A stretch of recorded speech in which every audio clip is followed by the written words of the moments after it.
Hello दोस्तों, नमस्कार। स्वागत है आप सभी का अपने यूट्यूब चैनल साहित्य ज्ञान धारा में। आशा करती हूँ आप सभी लोग स्वस्थ होंगे और अपनी पढ़ाई में लगे होंगे। जिन लोगों ने चैनल को सब्सक्राइब कर रखा है उनका बहुत बहुत आभार, बहुत बहुत धन्यवाद। तो चलिए देखते हैं बिना किसी देरी के कवियों की श्रृंखला में केदारनाथ सिंह के बारे में। केदारनाथ सिंह समय 1934 से लेकर 2018 ईस्वी के मध्य माना जाता है। केदारनाथ सिंह का जन्म 7 जुलाई 1934 को चकिया, बलिया, उत्तर प्रदेश में हुआ। केदारनाथ सिंह ने काशी हिंदू विश्वविद्यालय से सन 1956 में हिंदी से एमए किया और सन 1964 में पीएचडी की उपाधि प्राप्त की। केदारनाथ सिंह अज्ञेय के तीसरे तार सप्तक के कवि हैं। महत्वपूर्ण है, ध्यान रखेंगे। केदारनाथ सिंह को सन 2013 में भारतीय ज्ञानपीठ पुरस्कार से सम्मानित किया गया। तो जितनी भी बातें हैं सभी इम्पॉर्टेंट हैं, सभी महत्वपूर्ण हैं, इसलिए हर एक बिंदु को ध्यान से पढ़ते हुए देखते हुए चलेंगे। केदारनाथ सिंह के काव्य संग्रह अकाल में सारस 1988 ईस्वी के लिए सन 1989 में साहित्य अकादमी पुरस्कार दिया गया। तो इनको साहित्य अकादमी पुरस्कार 1989 ईस्वी में दिया गया। बात करेंगे ज्ञानपीठ पुरस्कार की तो 2013 ईस्वी में इनको ज्ञानपीठ मिला। आगे देखेंगे, परमानंद श्रीवास्तव ने केदारनाथ सिंह की चुनी हुई कविताओं का संग्रह प्रतिनिधि कविताएं नाम से प्रकाशित कराया है। उनके द्वारा संपादित ताना बाना नाम से विविध भारतीय भाषाओं का हिंदी में अनुदित काव्य संग्रह हाल ही में प्रकाशित हुआ है। बाघ 1996 ईस्वी केदारनाथ सिंह की एक मिथकीय लंबी कविता मानी जाती है। अब बात करते हैं इनकी रचनाओं की। तो सबसे पहले देखते हैं इनकी काव्य रचनाओं को। अभी बिल्कुल अभी 1960 ईस्वी, जमीन पक रही है 1980 ईस्वी, यहाँ से देखो 1983 ईस्वी, अकाल में सारस 1988 ईस्वी, उत्तर कबीर और अन्य कविताएं 1995 ईस्वी, टॉलस्टॉय की साइकिल 2005 ईस्वी, सृष्टि पर पहरा 2014 ईस्वी। तो ये सभी इनकी क्या है, काव्य रचनाएं हैं। अब बात करेंगे इनकी प्रसिद्ध पंक्ति की। तो पंक्ति देखेंगे, मैंने जब भी सोचा मुझे रामचंद्र की मूछें याद आई, मूछों में दबी बारीक सी हंसी, हंसी के पीछे कविता का राज, कविता के राज पर हंसती हुई मूछें। तो यह इनकी जो है केदारनाथ सिंह की महत्वपूर्ण पंक्ति है और इनकी रचना कविता क्या है से ली गई है। तो ये थी इनके बारे में कुछ विस्तृत जानकारी। अब देख लेते हैं केदारनाथ सिंह से बनने वाले महत्वपूर्ण प्रश्नों के बारे में। तो चलिए शुरू करते हैं आज की प्रश्नोत्तरी। पहला प्रश्न है, केदारनाथ सिंह अज्ञेय के किस सप्तक के कवि हैं? विकल्प में है द्वितीय तार सप्तक, तृतीय तार सप्तक, चतुर्थ तार सप्तक या फिर तार सप्तक। तो दूसरा विकल्प इसमें हमारा सही है, तृतीय तार सप्तक के ये कवि माने जाते हैं। अगला प्रश्न है, केदारनाथ सिंह का जन्म कब हुआ? विकल्प देखेंगे 1932 ईस्वी, 1933, 1934 या फिर 1935। तो केदारनाथ सिंह का जन्म हुआ है 1934 ईस्वी में। हमारा तीसरा विकल्प इसमें सही है। बात करेंगे तीसरे प्रश्न की। इनमें से कौन से कवि हैं जिन्होंने हिंदी से एमए किया? हरिवंश राय बच्चन ने, केदारनाथ सिंह ने, गिरिजा कुमार माथुर या फिर त्रिलोचन? तो दूसरा विकल्प इसमें केदारनाथ सिंह बिल्कुल सही जवाब है। अगला प्रश्न देखेंगे, केदारनाथ सिंह को भारतीय ज्ञानपीठ पुरस्कार कब मिला? 2011 ईस्वी में, 2012 ईस्वी में, 2013 में या फिर 2014 ईस्वी में?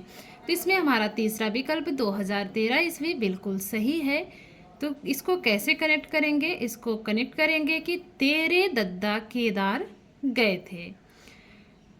तो तेरे से हो गया 2013 और केदार से हो गया केदारनाथ। तो तेरे दद्दा ज्ञान लेने केदार गए थे।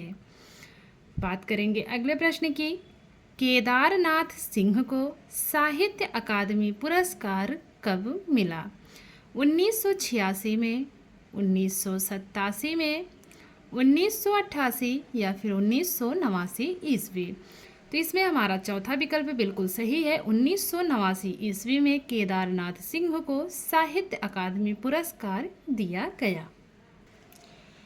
अगला प्रश्न है, केदारनाथ सिंह को किस रचना के लिए साहित्य अकादमी पुरस्कार दिया गया? विकल्प देखेंगे, अकाल में सारस, जमीन पक रही है, अभी बिल्कुल अभी, यहाँ से देखो। तो पहला वाला विकल्प अकाल में सारस, यही हमारा सही है। अकाल में सारस के लिए ही केदारनाथ सिंह को साहित्य अकादमी पुरस्कार दिया गया था। और कब दिया गया? तो 1989 ईस्वी में दिया गया। और रचना कब की है? 1988 ईस्वी की ये रचना है। अगला प्रश्न है, केदारनाथ सिंह का काव्य अकाल में सारस कब प्रकाशित हुआ? तो अभी हम लोगों ने ऊपर ही पढ़ा, तो वही बात इसमें है, तो ज़्यादा सोचने की ज़रूरत नहीं है। इसमें हमारा तीसरा विकल्प 1988 ईस्वी बिल्कुल सही है।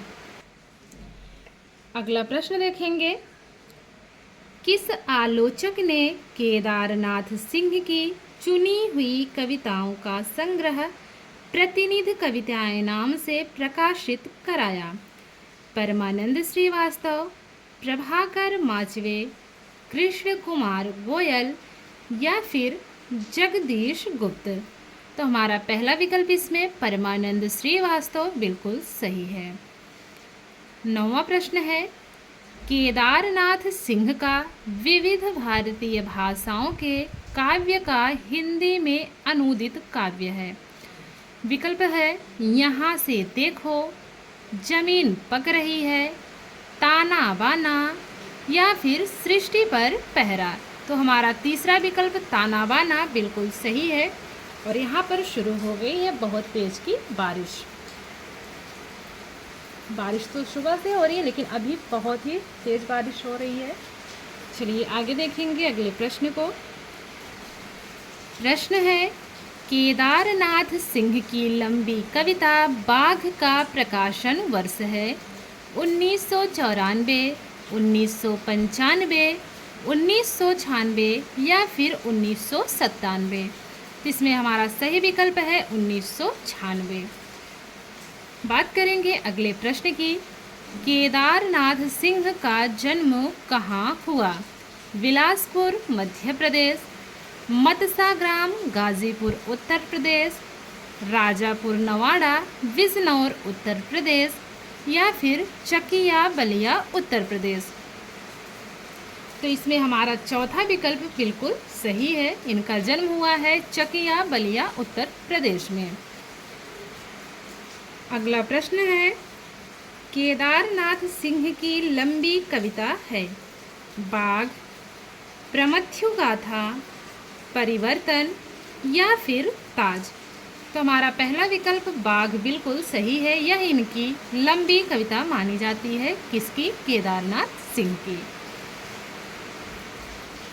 अगला प्रश्न है, एक पंक्ति है, मैंने जब भी सोचा मुझे रामचंद्र की मूछें याद आई, मूछों में दबी बारीक सी हंसी, हंसी के पीछे कविता का राज। कविता के राज पर हंसती हुई मूछें। पंक्तियाँ केदारनाथ सिंह की किस रचना से ली गई हैं? रचना का नाम बताना है जिस रचना से यह पंक्ति ली गई है। तो चलिए विकल्प देखते हैं। विकल्प है अकाल में सारस, जमीन पक रही है, कविता क्या है, या फिर यहाँ से देखो। तो हमारा तीसरा विकल्प कविता क्या है, इसी से वो पंक्तियाँ ली गई हैं जो अभी हम लोगों ने पढ़ी। अब बात करेंगे अगले प्रश्न की।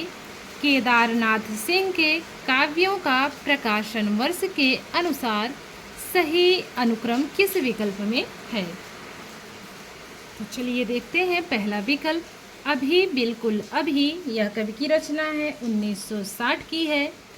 जमीन पक रही है, 1980 की है। यहाँ से देखो, 1983 ईस्वी की है। अकाल में सारस, 1988 ईस्वी की रचना है। सृष्टि पर पहरा, तो जो सृष्टि पर पहरा है इसका समय है 2014 ईस्वी। तो हमें आगे कहीं जाने की आवश्यकता ही नहीं है, हमारा पहला विकल्प ही इसमें बिल्कुल सही है। अगला प्रश्न है अभी बिल्कुल अभी काव्य का प्रकाशन वर्ष है 1963 ईस्वी, 1964 ईस्वी, 1960 ईस्वी, या फिर 1962 ईस्वी। तो तीसरा विकल्प 1960 ईस्वी इसमें हमारा सही है। बात करेंगे अगले प्रश्न की। जमीन पक रही है काव्य का प्रकाशन कब हुआ?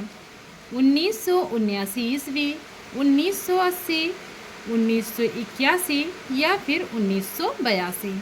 तो जमीन पक रही है काव्य का प्रकाशन वर्ष है 1980 ईस्वी, हमारा दूसरा विकल्प बिल्कुल सही है। अगला प्रश्न देखेंगे। यहाँ से देखो काव्य का प्रकाशन वर्ष है 1983, 1980, 1981, या फिर 1982।